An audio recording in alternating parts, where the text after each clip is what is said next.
Pak,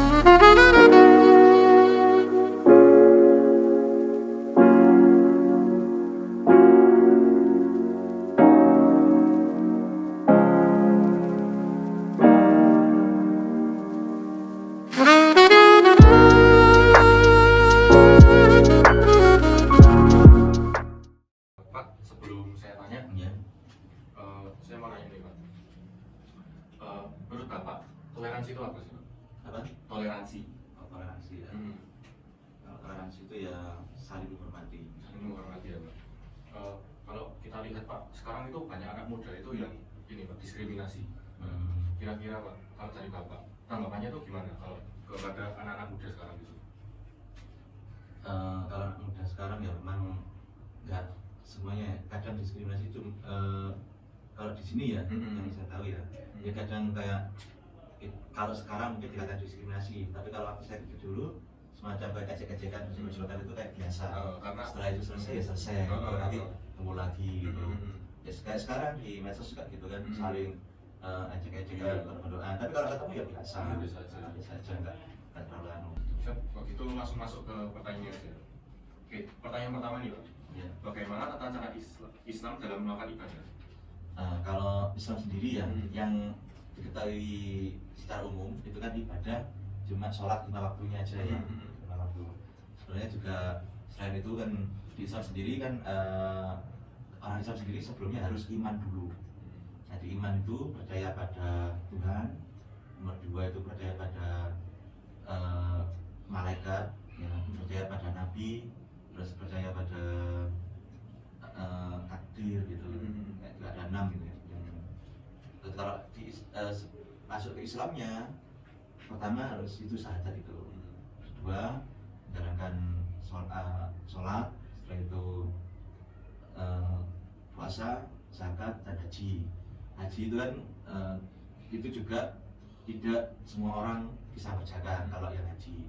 Terus di ketentuannya ya kalau syahadat semua orang pasti bisa. Sholat tidak memandang kaya atau miskin juga masih bisa. Tapi kalau di zakat sudah ada pembagian-pembagiannya, siapa yang wajib zakat dan siapa yang wajib dikasih zakat tadi. Zakat itu ya kayak charity ya kalau kayak gitu, pemberian itu.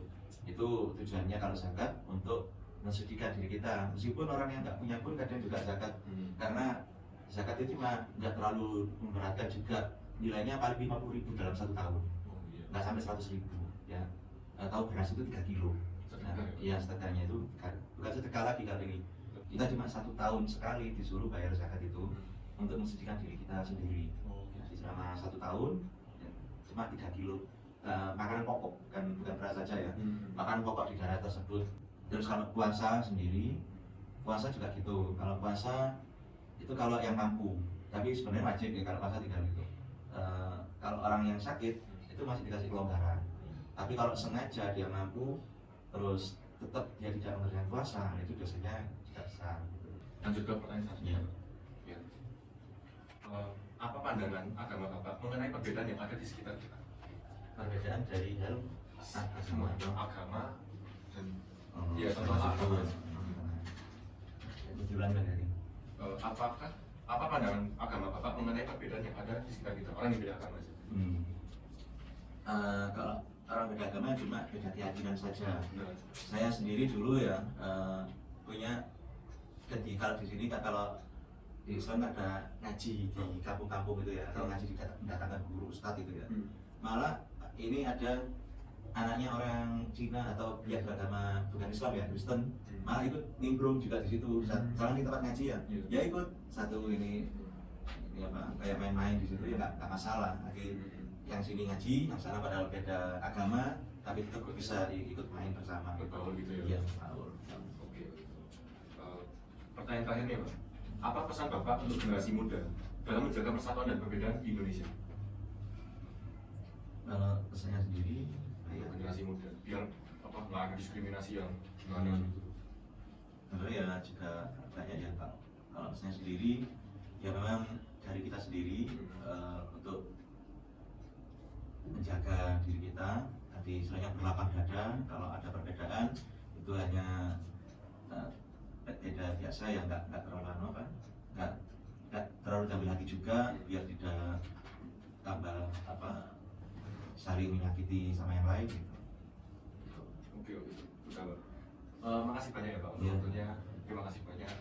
Ya kita doakan mungkin generasi muda di luar sana bisa menjaga persatuan dan kesatuan yang ada di Indonesia. Iya. Oke, siap.